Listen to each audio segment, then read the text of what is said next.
Hello everyone and welcome back to the Football Chuggu Podcast. My name is Thomas Durning and today I'm joined by my co-host Pearse McLaughlin. Hello Pearse.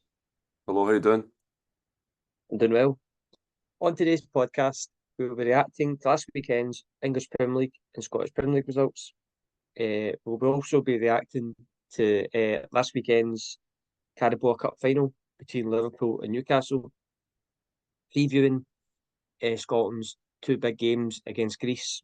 And at the end of the podcast, Pierce will be giving a rundown of all the latest Asian football news. So we'll start off as always with the English Premier League. So on Saturday, the 15th of March, the results finished: Everton 1, West Ham 1, Ipswich 2, Nottingham Forest 4, Man City 2, Brighton 2, Southampton 1, Wolves 2, Bournemouth 1, Brentford 2. And then on Sunday, the 16th of March, the results finished: Arsenal 1, Chelsea 0, Fulham 2, Tottenham 0, and Leicester 0, Man United 3. So as always, Pierce, which match stands out to you the most? Probably has to be Man City 2, Brighton 2. I don't think any other result really kind of stands out. Just kind of standard results in the Premier League. Potentially Tottenham defeat at the weekend as well, but I think the big one for me was probably Man City and Brighton. I know Man City haven't been at their best this season, but they've still got a lot of quality in the squad. And to go to obviously the Etihad and get a point for such a young manager, and virtually nullify Man City's threat for large spells of the second half. Can't go unnoticed. I think they're a very good young side, Brighton. With a mixture of experience. We've touched on it many times this season. But yeah, no, I think that's probably the standard result in terms of going to Man City and obviously just nullifying the threat at Haaland and Marmoush. I know they both scored, but they didn't really do much in the second half, and Man City huffed and puffed, and they just couldn't break them down. And Brighton causing problems at the other end. So no, I think for me that was probably the standard result in terms of Brighton getting a point away at the Etihad. Yeah, my result's different. I'd say Fulham 2, Tottenham 0. Not a big surprise to be honest, but I don't think we talk about Fulham a lot on this podcast. So I think they deserve a shout out this week because they always go under the radar. They're just such a consistent Premier League side. Good players like sort of Iwobi, Jimenez, the likes of Bassey and players like that. Really, really good players. And they fully deserved their win at the weekend. Ex Tottenham player as well, Ryan Sessegnon scored to sort of rub the wins in more in Tottenham. So yeah, but Marco Silva, very underrated manager in my opinion. He's done a brilliant job there at Fulham. You know, and I've had some big results this season as well against some top teams. So definitely think Fulham deserve more of a mention, and then obviously Tottenham. It's just been a disaster of a season for them. The Premier League season's over, to be honest. Domestically, it is over. They're concentrating on the Europa League now. I think that's all Postecoglou's got to hang his hopes on because I will be honest, if it wasn't for the Europa League, I don't think he would be still the Tottenham manager. And that's being perfectly honest. The Tottenham fans seem to have turned on him. And it is a shame because me and you do know him quite well, obviously from his time at Celtic. And, I actually think he is quite a well-respected manager. I think he has all the right principles. He doesn't really, uh, he's, he's done really well to get to where he's got to in his career. And it's just, I just think it's a shame to see him like the season he's having at Tottenham. But yeah, big struggles for Tottenham. So that's my standout match. But you're right about the Premier League this last weekend. There wasn't really many standout results. Obviously, we've talked about all the relegation zone teams. They all got beat. the weekend. Nothing different there. Arsenal-Chelsea was supposed to be a big game, but that turned out to be a bit of a bore fest. So yeah, not too many talking points in the Premier League, but sticking with English football, the Carabao Cup Final between Liverpool and Newcastle, and Newcastle won. So that was their first trophy in many years. I don't know the amount of years. Maybe is it 30 years, something like that. 70 years. 70 years, just all miles off it. So 70 years. So yeah, they defeated Liverpool 2-1 on Sunday. For them to get their first trophy in 70 years. So yeah, Pearse, what's your thoughts? I think it's obviously a tremendous result in terms of Newcastle and getting a trophy. And they're one of these clubs that have got a massive fan base. Probably one of the most passionate in England, potentially the whole UK.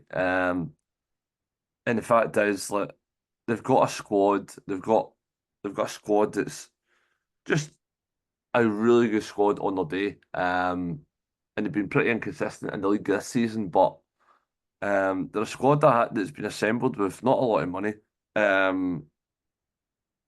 Probably the only big one's probably Alexander Isak, who is obviously their elite world class striker.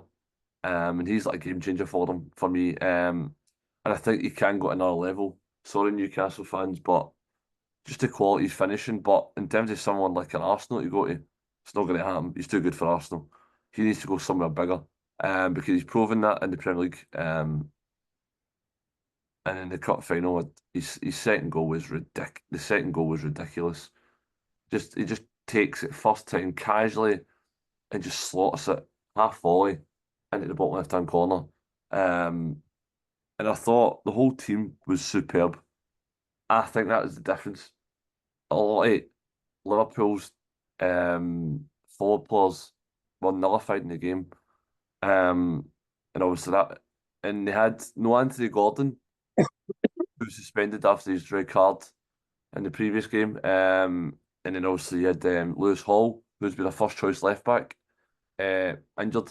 So they had to play Tino Livramento and Harvey Barnes. I thought they slotted in perfectly. You see the system, they want to play a high press, high energy. I thought the midfield was superb in terms of Joe Linton, Tonali, and Bruno Gimenez. And then there was the big Dan Burn, caps off his perfect week with a tremendous header, tremendous defensive performance, and obviously he's now in the England squad for the very first time at the age of 32. Yeah, I thought everybody was really, really good. And that can't be said for Liverpool. I thought Liverpool, a lot of the players were off it. And they've had a pretty bad week in terms of getting knocked out of the Champions League. And now obviously losing the Carabao Cup final, but they're on course to win the Premier League. And on Slot's first seasons, I think if you had any Liverpool fans start a season, they're going to win the Premier League in his first spell, in his first year in charge, with only Chiesa as his signing, who managed to grab a late goal late on, but Liverpool never really threatened to get an equaliser or take it to extra time because Newcastle managed the game well, defended well, and when they went forward, they caused Liverpool all sorts of problems. So I thought Newcastle 2-man absolutely thoroughly deserved it, and the better team won on the day. Yep, totally agree with everything you said there. So good to see Newcastle win that trophy that they've been so longing for such a long time. It's good to see like the teams like the likes of Newcastle winning trophies because in England now you just kind of see the same teams always winning. It's always like Liverpool, Man City, Arsenal, Chelsea. Always these teams that win the cups. Whereas the likes of Newcastle, Aston Villa's, your Tottenham's, they don't. So it's good to see that a change, and like you see the photos of the fans and the reactions, that they just can't believe it because I've never seen their team win a trophy in a lifetime. I always like to see that sort of stuff. It makes it more because I think a lot of teams like Liverpool fans they just kind of take them for granted because they're so used to winning that like sort of like Newcastle fans they aren't. So I was really hoping Newcastle to be honest, I was rooting for them at the weekend, and I was glad they won because I think it's deserved for them. And then on the day, they they totally dominated Liverpool from the first minute, and they played a bit of more direct style of football, and Liverpool just couldn't cope. Newcastle were too powerful for them, too physical, and they could have won by more than 2 goals. Such a brilliant performance. And what a job Eddie Howe's done as well. You know, an English manager as well, winning a major trophy in England. You don't see that. I think he's the first English manager to win a trophy since Harry Redknapp with Portsmouth. I think it was in 2009. Yep. So that's another bit of history he's made there. So it's good to see that in terms of an England point of view, because they don't seem to, be carving out many managers now. But Eddie Howe, he is a top manager. He's done a brilliant job in Newcastle. The players seem to love him there as well. And yeah, probably deserved victory, and a big congratulations to them because they did deserve it. And Liverpool they just went out of races. They just looked tired, I think, from their Champions League game a few days before against PSG. They just didn't seem to get go. They just didn't get going at all in the whole game. I think they missed Alexander-Arnold quite a lot. I think they missed his creativity. The likes of Mo Salah was invisible. You forgot he played in the match, to be fair. So yeah, it was a big disappointment for Liverpool on the day, but I don't think they can get too down because obviously they're miles ahead in the league. And that's now the focus. In this running now, obviously to win the Premier League, which they'll be desperate to win. So, but yeah, massive congratulations to Newcastle. So we'll now move on to the Scottish Premier League results from last weekend. So on Saturday, the 15th of March, the results finished: Hearts 2, Ross County 0, Kilmarnock 1, Hibs 1, Motherwell 2, St Mirren 2, St Johnstone 0, Aberdeen 0. And then on Sunday, the 16th of March, there was 2 matches which finished: Celtic 2, Rangers 3, and Dundee United 2, Dundee 4. So quite a big weekend in the Scottish Premier League. I think we both know where we're going to be starting. We're going to obviously have to start with the big game, the Glasgow Derby. Well, the Dundee Derby, yeah. It's a close first, but but obviously the big game is the Glasgow Derby. We've got to talk about it. Celtic 2, Rangers 3. Pearse, what's your thoughts?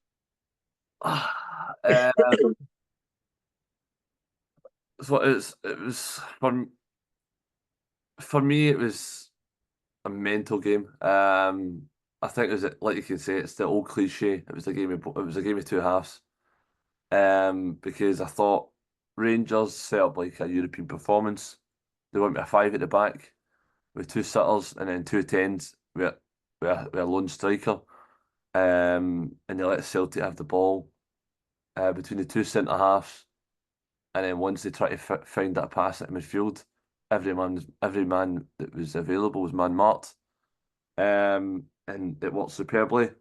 They got off to a perfect start. Obviously, Raskin getting a header from a corner, which is unheard of because he's probably one of the smallest men in the park. Thought he was brilliant. He got man of the match. He was then instrumental in the second goal where he just ghosted in, made that run from midfield, and he's headed the ball into Diamande, who's made it 2-0. And then you're thinking it's similar to the Ibrox performance with the Celtic lost 3-0. If not potentially worse, because I thought a lot of the players were well off it. Most notably, Nicholas Kuhn, who was whipped off at half time because he was getting he's went off the boil something awful because he was probably stand out for player of the season in the SPL this season before January. But since January he's came back and he's not really hit the same heights, same levels that he had earlier in the season. He gets taken off. Ademida comes on. Maeda goes out to the left hand side, and then Jota moves out to the right. And it made a difference right away because it was like a focal point. although Adamida didn't really get too many chances in the game, I think his link-up and the physicality against Rangers' big defenders helped a lot, and it allowed Celtic to get a full back in the game. And he managed to get an early goal in the second half. Less than 5 minutes, Diaz Almeida scoring yet again, which is, I don't know how many games that is in a row now. I think maybe 14 games in a row he scored. Um, it's just an incredible season. And for me, he's probably the standout for player of the year. And then they get another goal, Celtic, to make it 2-2, and you think, hold on a minute here. Celtic could get a winner. And then right at the end, Rangers made a triple substitution to add energy to the front line. And on the counter, Agamani pounces on a slip from Alistair Johnston and just absolute rockets one right in the top corner, which I don't think anyone's seen coming. And Rangers get a victory. I think at that point you're thinking it's probably going to end 2-2. If not, Celtic were probing to get a winner, but to no avail. So I don't think anyone's seen a Rangers victory. But if you're going on the first half performance, you probably thought they were going to win the game, but the start of the second half and then Celtic getting a foothold and getting the equaliser, you think, and they've got the fans behind them, you think the momentum's with Celtic, but it doesn't turn out to be, and Rangers sucker punched them with a superb goal. And I think if you watch that as a neutral, I think that was a superb game because it was very physical, high paced, high energy, good quality of goals. And it was just a really good, exciting match to watch because it had you on the edge of your seat. Both sides were really going for it. So, but I think if we're going to touch on the game, you can't touch on it without mentioning the massive loss that Celtic had in terms of no Austin Trusty, no Liam Scales, and no Callum McGregor, which I think was the biggest loss for me. Because I think they had Arne Engels at that deep line position, but I thought from large spells of the game, he just doesn't have the same energy, doesn't have the same legs and the same leadership qualities. And I thought Celtic there was too many players in the team that were not at the level that they usually show week in, week out. For example, I thought Schmeichel was pretty poor in terms of distribution. And then also Mike Navarrotsky came in out the cold after playing only 23 minutes this season. And I thought he was outstanding defensively because it could have been a lot more in the first half because Rangers had a lot of opportunities and he bailed the defence out big time because I thought Schlupp and Johnson, two fullbacks, were miles off the pace because Rangers' press, they couldn't deal with it. And that's obviously Rangers' first win at Celtic Park in 5 years, which is a monumental result. So it just shows you that it's been a hard place to go for Rangers in recent times. Haven't won since Steven Gerrard's spell in charge. So massive result in terms of the league. It's still over in my opinion, but it gives you that confidence that Rangers can carry into next season and obviously into the Europa League campaign, which still's set to continue in the quarter-final stages. So yeah, so that's the standard result in the Glasgow derby this weekend. Yep. Once again, I agree with everything you said there. Really good game. Really good game. Lots of goals in it, obviously. Obviously good to see the away fans back in. Although it's not as many as, in my opinion, I would have liked, it's still good to see away fans back in because I think the derby's missed that because the derby's not been the same since both away fans haven't been allowed in. So that was good to see. Brought a bit more of an atmosphere. I thought the game had a bit more of an edge because of it. I think Rangers were more confident because they knew they had a little bit more of a backing. But in terms of Rangers, my opinion, I thought they deserved to win. From the first minute, I thought Barry Ferguson set the team up right. They were brave in terms of pressing Celtic high up the park. Didn't let them into their rhythm. Kind of hurried Celtic into playing. And then they would the first half especially they were really good. They got the first goal that Rangers scored in the game. Celtic couldn't even get out their own half. They didn't even get out their own half for that full 3 minutes or whatever it was. So Rangers started the game really well, and in the whole first half, I thought they were the better side. You know, played in the counter attack really well. You know, as I said, pressed the ball high up the park really well. So, um, in my opinion, they were thoroughly deserved to go 2-0 up at half time. Second half, Celtic were better. You know, they get an early goal in the second half through Maeda. That gives them the confidence. And you could tell that they were better after that. They get back in the game, as you said. In my opinion, I thought Celtic were just going to go on to win it. But that dramatic goal in the end, which I never saw coming, to be fair, what a finish it was, secured Rangers with 3 points. So yeah, what a result that is for Barry Ferguson. What a week it is for Rangers. You know, through Europa League quarter final, beating Fenerbahce in penalties, and then they turn up to Celtic Park and get a massive 3 points. You know, I don't think Barry Ferguson will be disappointed at all. I think he'll be absolutely buzzing.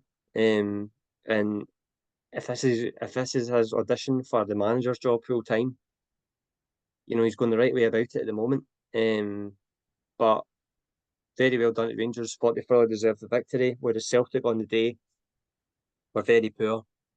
You know, didn't get into their game at all. You know, their passing game was off. Couldn't keep the ball. Kept giving it away. Kept making too many mistakes. There was lots of players off it on the pitch, the likes of Nicholas Kuhn. What didn't play well, Alistair Johnson didn't play well at all as well. Goalkeeper, he was disappointing on the day as well. And as you said, I think Celtic missed Cal McGregor. I think when you take Cal McGregor out that Celtic team, it's a big miss because he sets the tempo. He kind of, you know, in the middle of that park, he kind of gets the passing going quicker. You know, he's the main man in the team. So Celtic missed him big time. For me, he's the engine. It's like taking a car engine to a car. Exactly. Yeah, he's the main source. You know, he gets everything go for that team. You know, there's been Celtic fans that have said that, oh, he's not the same anymore, Cal McGregor. Maybe it might be time, but I think it goes to show at the weekend, it shows that he's the most important player for Celtic. So he was a big miss, and he was the main reason I think Celtic lost that game. And just finally, just before we just that's now also 2 games in a row now. Celtic have lost against Rangers in the cup final. Celtic did win, but Rangers scored, I think it was 2 goals in the cup final in 3. November. 3. So that's 9 goals. 9 goals in 3 games, Celtic. So it's 9 goals, 3 games. Celtic scored 5 goals that time. Yep, so the same way they're playing in terms of sitting off and then pressing yep. at the halfway line, where they're looking to feed that ball in the middle of the park. It's been cut off, and I think Rangers figured out a way how to stop and prevent Celtic from playing their free-flowing football. They've got Celtic's number at the moment. And it's not just for me, it's not an anomaly anymore. To score 9 goals in 3 games against Celtic, who don't concede many goals this season, both in Europe and domestically, and the potential on the course for a treble. But these results against Rangers are massive. And Celtic have won 1 game in the league against Rangers out of a possible 3. Rangers have won 2. And this is a Rangers side that have been arguably the worst Rangers side of all time, according to some Rangers fans. And they've been very inconsistent against a lot of the other Premiership sides, both at home and away. So in terms of that, I think Rodgers needs to figure out a way how to prevent Rangers from consistently scoring against them and prevent them from scoring, because it shows you it's a pattern. It's not a one-off, because Rangers seem to have got Celtic's number at the moment. And I think if he doesn't address it pretty soon, it could his good record that he once had, could get a lot worse. Yeah, totally agree. Definitely Rangers have kind of figured out how to play Celtic at the moment. It goes to show with the two victories in a row and the goals that they scored against them. So that's definitely something Brendan Rodgers has to sort out. because just before that he had a magnificent record against Rangers. Was beating Rangers for fun, and at the moment it's definitely not the case. So big problems there. And then just finally before we move on, I have to touch on the Dundee derby. Massive, massive win for Dundee. Lots of goals in that game as well. That was a brilliant game. But massive victory for Dundee to move them further away from the relegation zone. So just before we move on, we have to talk about obviously the Dundee derby, which finished Dundee 4, Dundee United 2. So massive victory there for Dundee. That moves them further away from the relegation zone, the bottom of the table. What's your thoughts, Pearse? Um, Again, I thought Dundee Derby for me is one of the best derbies in Scotland. I think the fact you've got the Glasgow, you get Edinburgh, you get Dundee, but I think the Dundee, we've not really had it a lot in recent years because obviously Dundee United and Dundee have been kind of to and fro for the Championship and the Premiership. But I thought the game is superb. I thought the quality of the goals. Jimmy Middleton's goal was superb to call it into top corner. You Jordan McGee's brilliant diving header, and then you Jordan McGee again, calling one at the top left hand corner, edge of the box, and that's the centre half, the captain. Um, so in terms of that, and then Dundee had two offside goals as well, and you had a penalty and a red card. So it was just superb. It was a brilliant spectacle, and obviously Dundee have been high flying this year. But I thought Dundee thoroughly deserved a victory. I thought Dundee were a far better side, and they just caused Dundee United's all sorts of problems. Scored four, could have been more. Another brilliant advert for Scottish football, and I think with that result, that statement result at the home of your closest rivals, I think that for me cements their place in the Scottish Premiership next season. Although not mathematically, I think that will give them a massive confidence boost because this is a side, Dundee United, who are pushing for third and fourth in the Premiership season, sitting currently fifth at the time of recording. I think Dundee have got a great squad. They've probably not had the results recently, but that there is a massive result, and I thought they were superb and thought they deserved the victory. Yeah, I totally agree. Massive, massive match that was for them. Obviously, they've had a poor run lately, especially in the whole year in 2025. So, no better game to get them back to winning ways than playing Dundee United away. Um, and to score 4 goals away from home at Tannadice against a Dundee United team who've had a really good season is no mean feat. Definitely much needed victory for them. Pulls them further away from St Johnstone. That's 5 points. They are ahead now of St Johnstone. And as you said, they scored really good goals. And Tony Docherty now will be hoping that spurs them on. And they have a good end to the season. So yeah, massive victory there for Dundee. A very good derby. I've always enjoyed that one. And yeah, it's just always good to see that game getting played in the top flight because I just think it's a really good product of Scottish football. Um, so for the final part of the show, Pearson will now give his Asian football roundup. Yeah, so for the final part of the show, we'll get some K-League on action. So start off with matches on Saturday, the 15th of March. The three matches played, and that was Jeju SK 1, Daejeon Citizen 3, Daegu FC 0, FC Anyang 1, Gangwon FC 0, FC Seoul 1. Sunday, 16th of March, with our three matches, and that was Seoul FC 1, Ulsan FC 1, Gimcheon Sangwoo 0, Gwangju FC 0, Jeonbuk Hyundai Moors 2, Pohang Steelers 2. So Gwangju FC got a draw at the weekend against Gimcheon. They've had three draws this season, but they're sitting slap bang in sixth position, but they're the only side in the current top flight to go play 5 matches without a defeat. So that's their record so far. But at the top of the table we have Daejeon Citizen, 12 points after 5 matches. And then you've got last season's champions, Ulsan, sitting in second on 10 points. And then making up the top three, we've got joint Gimcheon and MC Seoul, both third and fourth position on 8 points, separated by just the 2 goals. And at the bottom, we've got Pong Steelers, who have played 4 matches, 2 points, played a match less than the closest rivals, but had a very poor start to the season so far. And 11th position was Suwon FC on 3 points after 5 matches played, and Jeju SK on 4 points in 10th position, making up the bottom 3. So yeah, that's the table in the K League 1. And now moving on to J League 1 action. Saturday the 15th of March, with Avispa Fukuoka 1, FC Tokyo 0, FC Michida Zelvia 1, Alberts Nagata 0, Tokyo Verde 2, Nagoya Grampus 1, Yokohama FC 2, Cerezo Osaka 0. Sunday the 16th of March was Shimizu S Pulse 1, Kutasanga FC 2, Fagiano Okayama FC 0, Kawasaki Frontale 0, Cashew Antlers 1, Ura Diamonds 1, Sanfrecce Hiroshima 1, Kashiwa Reysol 1, UKF Mariners 2, Gamba Osaka 0, Shonan Bellmare 1, Vissel Kobe 2. So let's leave the table like this. At the top of the table, we've got Kashiwa Antlers on 13 points after 6 matches.